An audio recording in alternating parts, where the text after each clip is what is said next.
Hi, everyone. Welcome back to another episode on a mother's journey to holistic health and healing. This is episode 44, I believe. 44. Thank you so much for being here. And I am recording this on October 31st. Happy Halloween. Happy birthday to me. It is my birthday today and I'm celebrating myself. Took the day off, but I'll have to go pick up my son from school right now in a little bit. And just really wanted to share something that's been on my mind just ever since like we rolled into October, which by the way, I don't like how many of you are feeling like this whole month just flew by, and actually the year, right? But this month in particular, I guess we have a lot of things going on. And so, yeah, I wanted to share some things that have been in my mind as I was reflecting on my birthday and how as a young girl, it brought up a lot of shame for me. And so I'll get into that in a little bit. So so today I just want to share some vulnerable things that I feel will also help heal those younger parts of myself, and also share this new light of how I am celebrating my birthday and how I'm seeing it now as I've done, work through healing. And so I want to share that with you. Maybe that will help also plant some seeds for you. If your birthday also, if we share birthday on Halloween, would love to hear from you and your thoughts. And then also diving a little bit into the celebration, Dia de los Muertos, right? Celebrating that, what that means, what's the spiritual significance of it, as well as Samhain. And so, celebrated in different places, totally different cultures. They both have a similar, pretty much like a similar spiritual belief around it. And so we'll get into a little bit of that. So yeah, let's just get right into it. When I was a little girl, I'm going to say like, school aged, 5 and between like maybe the ages of 5 and 10, right? When I used to, in my old home, where I used to live in my first home with my parents, where I was, where I grew up as a young girl. And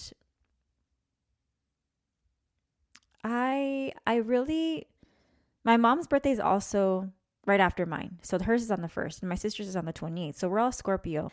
But when I was younger, I used to be ashamed that my birthday was on Halloween. And so that just kind of came up for me this year. Like I always kind of knew that in the past, but I didn't really take much time to reflect on that and think about why and where it came from, right? And so this year has been about a lot about like slowing down to do self-reflection and think about just a lot of things, a lot of beliefs that I might have, even limiting beliefs, just things to help me evolve as a human and to help me become a more authentic self, right? Before all the garbage distorts our mind about who we are and makes us, trains us into thinking that we are somebody different or that we're not good enough. So, which is kind of like how that ties in with why I used to feel ashamed about my birthday, right? So I used to feel ashamed about my birthday. Another reason why, being that it was on Halloween, because I guess it's seen as, when you're a little girl, you see like, you don't really know much about Halloween, right? All you see is people decorate. You see people decorating with scary decorations. There's a lot of scary movies on around that time of the year and that month, and all the decorations out in the stores and candies and things like that. And some kids, I also see it as like a fun time, trick-or-treating, but it wasn't that fun for me. A few times we may have had some birthday parties, but I don't remember having that many. And I don't remember actually like really enjoying them that much. And I'm not sure why, but because I don't recall yet. I haven't done like that deep work to, reflect back on that. So I was born, I had this little mole at the tip of my nose. I'm not lying. I'm not joking. I had this little mole at the tip of my nose. And how crazy is it, right? Like how interesting is it that my birthday, being born on Halloween, and just as, little witches are portrayed having like no moles, like big, these big moles or warts or whatever all over their face and their nose. And myself, a young girl with a mole on her nose. And it wasn't a light colored mole. It was a dark colored mole. And as I got older, it got bigger, right? And so, and it wasn't that big. I was probably just, I was ashamed of it. I was ashamed of it, no matter what size it looked like, no matter how they're small or whatever. I just tied that in with, I guess, and I'm not going to say disgust because that's kind of harsh as a young girl, but just kind of like, quote unquote, not pretty or, yeah, ugly, right? And so as reflecting on that, us as children, a young girl, and even if your kids are in school age years, right? We think about how around that age, it's really the time when they're shaping, like they're barely getting into the world and making friends and then, yeah, maybe, little by little trying to do things to fit in and be like their friends and want to make new friends and this and that, right? And caring about how they look, etc., right? You know what I'm talking about. And so the way you look, your physical appearance is like how you're going to be accepted by the world and the others around you, right? However, this is where the work comes in, or how we're taught and how we're raised, right? If we're raised and we are taught that we are born beautiful, that we are born just as we are for a reason, that we are unique, that we are authentic, and we do our best as a parent to share that message with them, then who knows, maybe that individual will grow up strong in their physical appearance and who they are and their self-worth, and they'll be confident no matter what. On the other hand, you have so many thousands of messages and coming from all directions, your peers, your TV, your social media, your radio, your movies, your magazines, your books, etc., all the stuff, internet, right, of how we should look in order to be accepted by society. And so I guess for me, I saw that as like ugly, not accepting. I want to change it. That was one of the first things that I remember wanting to change about myself. I think that was before I saw myself as a bigger body, kind of comparing myself to other girls. And that's how like my body image distortion started. So, and it probably didn't help the fact that I remember hearing my mom saying like, "Oh, I'm so sorry you were born on Halloween," or like people would be around my family or whomever, and she's like, "Oh, I wish you were born just a little bit later," because I was born around like 11 something at night. I think it was 11:17. That message like obviously stuck to me, and probably thinking like, well, what's wrong with my birthday being on Halloween, And so I guess that kind of like also shaped that belief of like, I'm ashamed to have my birthday on Halloween. I have this mole on my nose and I'm a witch. I look like a witch. Like that's ugly, And so I saw like my shadows. That's the darkness, right? When the darkness started to show, my shadows started to develop, those parts of ourselves that we don't like, or we want to hide, or we want to try to be like somebody else or whomever to fit in. Totally normal.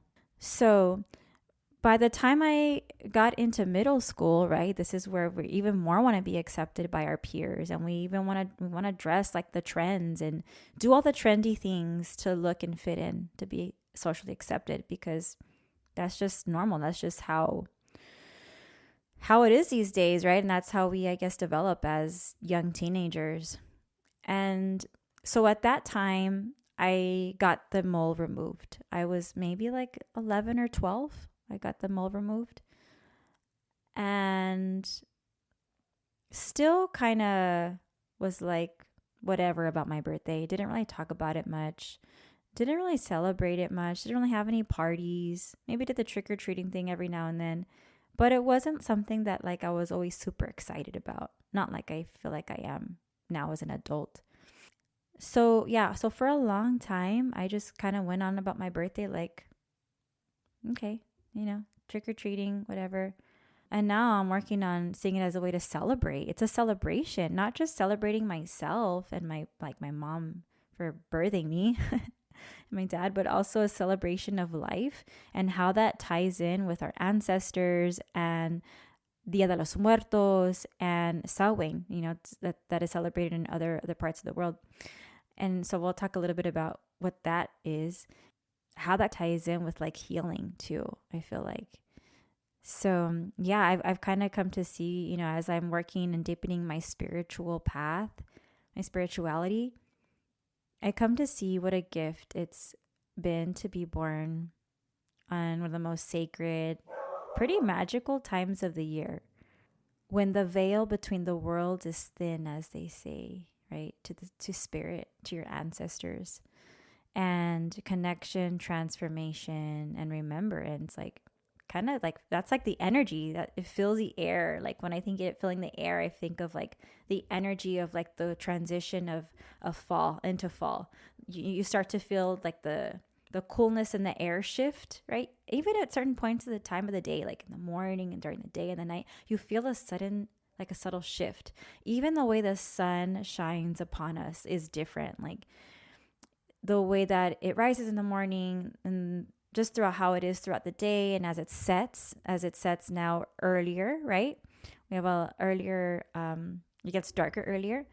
So even that's different, right? So, because that's what I mean by it, kind of like just this transformation and connection and like remembrance of like reconnecting with our ancestors and reconnecting with maybe some deeper parts of your spirit that are yearning to be connected to.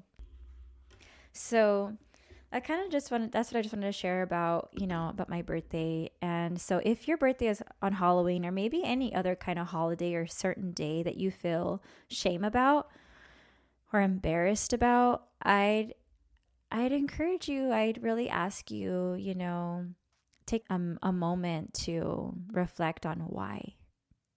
Why do you feel shame about that day? What comes up for you? What feelings? What emotions? What because for me, I don't remember, but I'm pretty sure it probably had to do with kids teasing me. And I don't have any specific memories of that, but I have a feeling that that's probably why I also had some shame around it, and not to mention because of the mole on my nose that I used to have. So, yeah, think about where did that come from? Just out of curiosity. Why did you think that you feel that way? Because you weren't born feeling that way about it. So, or even anything just about yourself, like what things about yourself, maybe it's physical appearance wise, that you feel you have to change or you're not happy about. And why is that? Why do you think that you feel that way? There's nothing wrong with you. You're absolutely beautiful just the way that you are. It's just that somewhere along the lines, we started to receive these messages, which altered our perception, how we see ourselves. And really from then on, we began to believe that.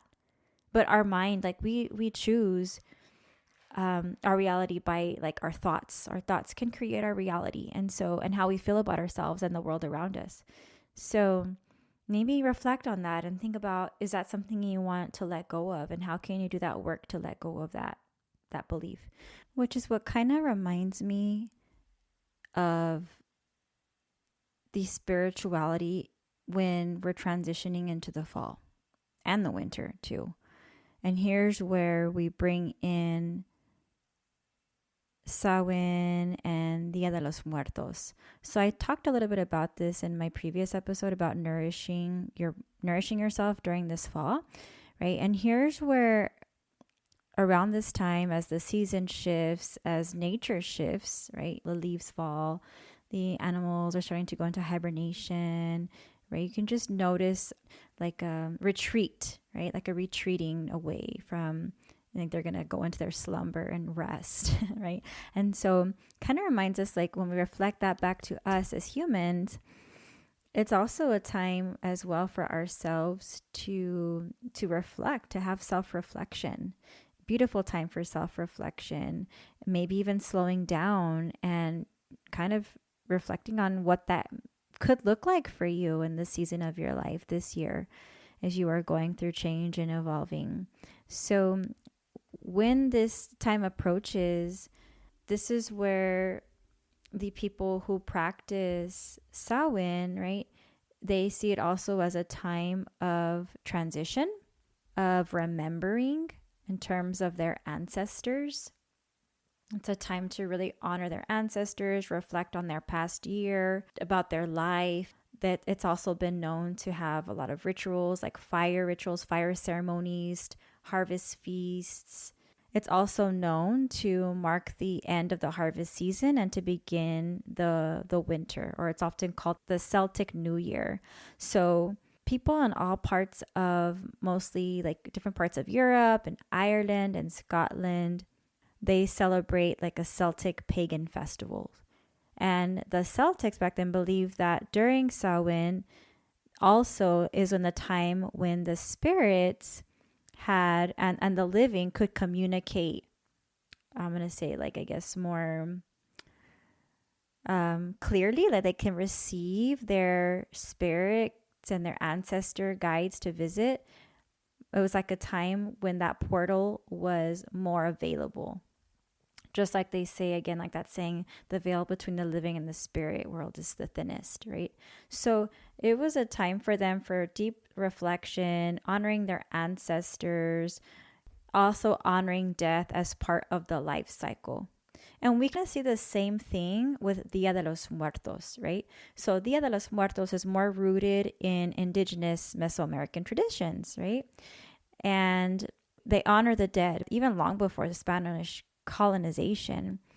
And it's pretty much celebrated in mostly Mexico, Latin America, and then of course like around Mexican communities around the world. But it's also a time to remember the ancestors, right? It's like a celebration of life. So if you see people creating their altars and bringing out candles, and people who celebrate Samhain also do the same as well. They create their own altars. They put up photos of their loved ones. They put up offerings, maybe things like food or personal items of their loved ones that have passed on. In the Mexican tradition, there's lots of candles, there's lots of prayer, there's lots of things like maybe food, Mexican types of foods and incense, really anything that kind of just represents the past loved ones and anything that they feel a connection to, right? And so maybe I'll have a separate podcast on creating your altar. This was the first actual year me and my family created our first ofrenda, our first altar for Dia de los Muertos. I always have a little space for my loved ones what has passed, but it was the first year that we actually gathered all these items and really put in our prayers and sent them love and light and, to build that connection. So yeah, that's another thing, is that we create these altars and flowers and marigolds, right? Which is also said with all these marigolds, a specific flower, and all the candles, is said that it lights a pathway of light for our ancestors to come and to connect with us and to receive all the beautiful offerings that we lay for them, that we put for them, all those favorite items of our loved ones. Like my grandma, she loved conchas, like those pan dulces, and it's always a very special memory of mine, sitting with my grandma next to her, beside her, eating some pan dulce and drinking a little bit of coffee. She gave me a little bit of coffee también, a little small cup, and I would just sit there with her. We would just eat our sweet bread and our coffee. And so just little personalized items that you remember about those loved ones that has passed, right? It's also a time for storytelling around our loved ones that have passed. There's also a lot of music, right? Lots of mariachi, lots of really beautiful, healing Mexican music for our loved ones that has passed. But when it comes down to it, there's a shared theme, right? Even though we're both different cultures, we live in different parts of the country, we both recognize death as a transition, right? A transition into the spirit realm, not an end, that their spirit lives on, that they're here to guide us, to support us, that we can connect to them and call to them whenever we feel like we want to feel their guidance or their presence or their love, right? Just by saying a prayer to connect with them. They both honor their ancestors and the unseen world. They both reflect on the natural cycle of life, death, and renewal as the seasons shift from, the spring, the summer, like all that light, to more of like coolness, cold, and darkness, in a sense of like the sun is shining differently in the wintertime. There's more snow. It gets darker earlier, right? And so, both of them have a really beautiful, if you want to learn more about Samhain, look it up. And if you want to learn more about Dia de los Muertos, look it up, because they have such a beautiful essence, a beautiful energy to what this time of the year means in terms of the fall and the winter, and though there is grief, right? There can be grief for sure, and maybe even just memories that are uncomfortable or sad or anything like that. There is still beauty and love and remembrance of our loved ones that have passed on, and the stories we can continue to share with our children and keep those memories alive, because that's really what it's all about, right? Is keeping these memories alive. Like, if you've seen the movie Coco, it's such a beautiful movie, and always makes me cry every time I see it. And it's a really beautiful time to connect, not just with our ancestors, not just with our family and starting maybe a new tradition, but also within ourselves, our spirit, our soul, deep self-reflection, connecting with the transitions in Mother Earth and her cycles. A really beautiful spiritual time. You don't have to have a certain religion, or you don't have to have a certain belief in any specific higher power or God. It's just, really kind of just tuning into what that feels like when you want to light a candle and maybe say a prayer to yourself or for your loved ones, or really just sitting outside and embracing the change and the shift and the cool air as the sun's hitting you. Like, they're the smallest things that we can do to really practice in our day to day, and that's how we can do it. And then if you want to, build the altar for the first time, that's amazing. And if you want to start new traditions, that's also amazing. That's how we break, generational cycles and patterns. That's how we keep these traditions alive, right? Which is what I'm trying to do as well for my children, through learning about plants and trying to create herbal remedies and things that I can pass down onto my children so they can pass on to their children. So we keep these traditional healing methods alive, and so that they don't get oppressed, because that's how we keep our spirit and our soul bright and alive, right? Yeah, if you want to, it's really easy just to check out and learn more about those two, about Samhain and Dia de los Muertos. It's so interesting, so beautiful to learn about and connect with. So yeah, I'm just going to be it for today, but I'm just going to want to leave you with this. As you move through this season, I invite you to pause and reflect on what this time of year means for you. Maybe it's about releasing what's weighing you down, what feels heavy. Maybe it's about remembering the people who've shaped you, or who you remember and have really strong, beautiful, loving memories with. Maybe it's honoring your own transformation and how you've grown and shifted and changed the past years and evolving, because I know that's something a lot of us don't do. We have a hard time seeing how far we've come. And I see that a lot in a lot of conversations that I have. I see that a lot. It's very common. So maybe it's a bit more about that and what that could look like for you, right? Seeing all the quiet ways we've grown without even realizing it. So maybe you might think, okay, what part of me is ready to be released? And what new energy do I want to invite in as I step into this, this next season of my life? The time of year also reminds us that endings are sacred. And sometimes we outgrow certain versions of ourselves. Maybe you light a candle, or you journal, you practice some more intentional connection with yourself, with your body and your breath. And you really want to connect more with your soul, with your spirit, and maybe asking yourself, what does that look like and feel like, right? And just even thinking about that puts that out to the universe and to your spirit guides, and to saying like, oh, she's asking for our guidance now, right? Because our spirit guides, we all have spirit guides that are here to help us throughout our journey, our walk here on earth. And they want to guide us to our most happiest, most abundant, authentic life and self possible. So they're really here. They're here for us. Another one I want to leave with you too is like a reflection on what you think could be your greatest gift. So my birthday used to make me feel super different and shame, right? As I was a young little girl. Now I feel such a strong connection to it. Like it's such beauty just to see the significance in it. And so maybe you think about, okay, what makes you different? That might actually be your greatest gift. What makes you different? That could be your greatest gift. So there's a couple of self-reflection questions for you. Send me a message.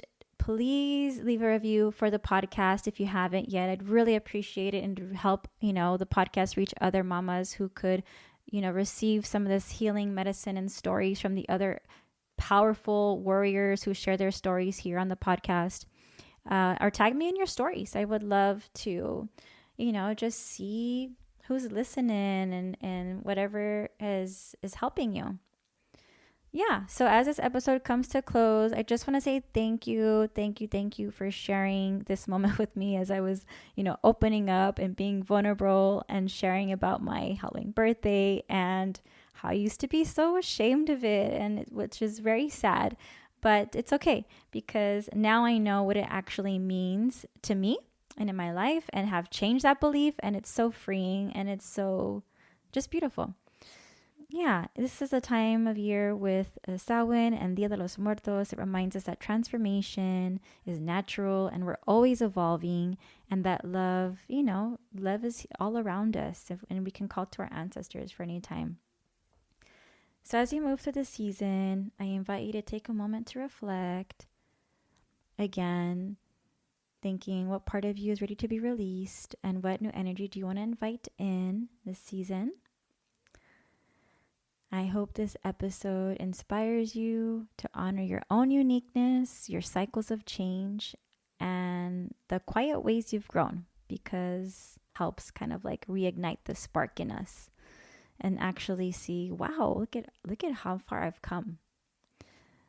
If this message resonated with you, I love for you to share it with a friend, or share it with another woman who could find this podcast and feel supported on their own journey. Again, thank you for being here, for listening, and for walking this path with me. And I'll catch you on the next one. Take care.